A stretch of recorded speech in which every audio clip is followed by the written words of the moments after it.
The waiter hesitated when he set the folded note beside my untouched drink. A tight, polite smile, a flicker of pity he tried to hide. "Sir, this just came in for you." Then he walked away like he didn't want to witness what followed. The restaurant light felt too sharp, too clean, cutting across my empty table. Table for 7. The silverware perfectly placed for people who would never arrive. My wife had texted earlier. Something came up. My kids? Silence. My brother? Next time, man. My best friend? Left on red. I had ordered food anyway, out of ritual, out of spite, out of something I couldn't name. The note sat there like a dare. I opened it with the calmness of a man who'd already drowned and didn't mind sinking deeper. "Check your phone." The words blurred for a moment, not from emotion, but from something colder. Recognition. The sinking déjà vu of someone telling you exactly what you already fear.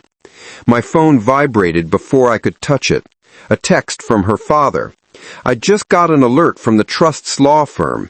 Call me before you destroy this entire family." Destroy family? He knew something. I knew something. I exhaled, steady and controlled. The restaurant chatter faded into a distant, meaningless hum. And just like that, my birthday dinner became the final quiet moment before everything I'd been piecing together snapped into place. It started months earlier with small things, too small to accuse anyone of. A laugh from her that wasn't meant for me. Late-night showers. A softness in her voice when she said his name. My brother's name. Like she didn't notice the shift. I noticed everything. But I told myself I was imagining it. Projection. Stress. Marriage fatigue. Then the kids repeated a story I'd never heard before. "Uncle John took us for ice cream again," they'd said, excited. But John hadn't mentioned it, and she'd come home late that night. Something inside me paused. Not broke, just paused. Like my brain was waiting for the next piece to fall. Then came the canceled plans, the sudden errands, the phone face down on the counter every night. The soft goodnight kisses turned mechanical. I asked her once, casually, if everything was okay. She smiled too fast, too practiced. "I'm just tired," she said. Her hand lingered on my shoulder a second too long, guilt disguised as affection. I felt the shift, like a cold draft through a cracked window, impossible to ignore once you felt it. But denial is a powerful thing. It lets you sleep beside someone whose truth could ruin you. And so I waited, quietly, methodically, because if I was right, I needed more than suspicion. I needed certainty. Investigation for me was never frantic. It was arithmetic. One phone record at a time. One quiet search through shared cloud backups. One DNA test ordered through a third-party lab, masked as a genetic health kit. I moved like a man walking through his own home in the dark, careful, calculated, knowing the furniture but waiting for something to trip him. Her messages were deleted often, too often. My brother grew distant, too distant. My best friend, usually transparent, suddenly avoided me. Every conversation felt like a rehearsal. The truth circled me like a predator, waiting for the moment I would turn and face it. I watched my wife from across our living room as she typed on her phone, smiling softly at the screen. Not the smile she gave me, not anymore. She turned the screen away when she noticed me watching. "Work stuff," she said. My heartbeat didn't change. My breathing didn't stutter. But something in me cataloged the lie, filed it, indexed it for later use.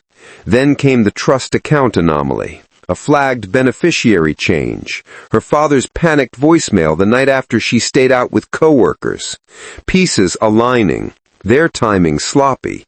Mine, perfect. I wasn't paranoid. I wasn't insecure. I was awake. And the truth was close enough to taste. Metallic. Bitter. Inevitable. The DNA results arrived on a Monday morning. The kind of morning where nothing should happen, yet everything did. I opened the file. The percentages glared back at me. My youngest child, not mine. Biologically impossible. A calm spread through me, a terrifying calm. I printed the report, folded it once, slid it into an envelope. That evening she came home humming, a tune I didn't recognize, a tune he probably taught her. I placed the envelope on the counter between us. "What's this?" she asked. "A truth you've been avoiding," I said. She opened it. Her face collapsed, hands shaking, eyes wide. "Oh my God, I can explain." "No," I said, "you can confirm." She looked at me like a stranger. Maybe I was. Maybe I'd become something colder, sharper, unrecognizable even to myself. "Say his name," I whispered. She broke, right there, right in front of me. "John," she breathed. I nodded once. No anger, no shouting, just confirmation. I didn't rage, didn't crumble. I executed. Calm, efficient. I told her I had already spoken to a lawyer, that her father called because he knew the trust distribution would implode if the affair came out publicly, that I had copies of everything, that silence was my leverage, not forgiveness. Her knees buckled. She reached for me. I stepped back. "The birthday dinner," I said quietly. "The empty table, all of you ignoring me." She sobbed. "I didn't know what to say." "You said enough." I showed her the text from her father. Her face drained as she read it. "I wasn't going to destroy the family," I said. "Not until tonight." She stared at me terrified. "Please," she whispered. But mercy was no longer part of my vocabulary. "I want the house," I said, "primary custody of the kids, and your complete cooperation. In exchange, I don't expose this to everyone who trusts you." She nodded, small and broken, and I watched her realize what losing me actually meant.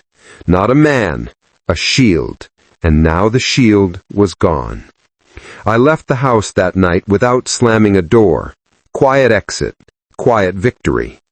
Driving away, I felt no triumph, just clarity, a stillness that tasted like truth. I had loved her once deeply, but betrayal is a solvent. It strips everything down to bone. At a red light, my phone buzzed. A final text from her. "Can we talk tomorrow, please?" I turned the phone face down. Tomorrow didn't exist anymore. Not for us. Not after what she chose. As I pulled onto the highway, the city lights blurred into a single, indifferent glow. And I finally understood. Some families break loudly. Ours didn't. Ours broke the moment I stopped caring. And that was the cleanest cut of all.